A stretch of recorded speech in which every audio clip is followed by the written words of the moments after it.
தலைநகர் Surya கேல்சிசி பேரங்காடியின் wallet பார்க்கிங்கில் நிறுத்தப்பட்டிருந்த car களவு போன சம்பவம் அதிர்ச்சியை ஏற்படுத்தியுள்ளது. அச்சம்பவத்தை தமது முகநூல் பதிவு வாயிலாக சூர்யா கேல்சிசி நிர்வாகம் உறுதிப்படுத்தியுள்ளது. எனினும் காரின் ஜிபிஎஸ் அமைப்பு மற்றும் சிசிடிவி ரகசிய கண்காணிப்பு கேமரா பதிவு வாயிலாக சந்தேக நபர் கைது செய்யப்பட்டதாக கூறியுள்ளனர். சம்பந்தப்பட்ட வேலட் பார்க்கிங்கில் பணியில் இருந்த ஊழியர் ஒருவரால் பார்க் செய்யப்பட்ட காரை ஆடவன் ஒருவன் லாவகமாக திறந்து ஓட்டி செல்லும் காட்சிகள் சிசிடிவி கேமரா பதிவில் இடம்பெற்றுள்ளன. இதுபோன்ற அதிர்ச்சிகரமான சம்பவம் இதற்கு முன் நிகழ்ந்ததில்லை. இனி இதுபோன்ற சம்பவம் நிகழாமல் இருப்பதை உறுதி செய்ய பாதுகாப்பு நடவடிக்கைகள் மேம்படுத்தப்படும் என சூர்யா கேல்சிசி நிர்வாகம் தெரிவித்துள்ளது.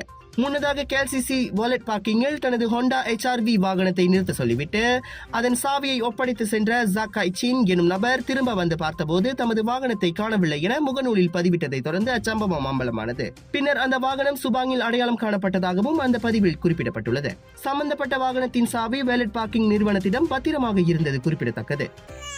சுவாச பிரச்சனை, சளி, இரும்பலுக்கு உகந்த தீர்வு சைலஜா பேபி ஹெர்பல் கிரீம். துளசி, கரிஞ்சீரகம், கிராம்பு போன்ற மூலிகைகளால் கொண்டு தயாரிக்கப்பட்டுள்ள சைலஜா பேபி ஹெர்பல் கிரீம் உங்கள் குழந்தைக்கு சிறந்த தேர்வு.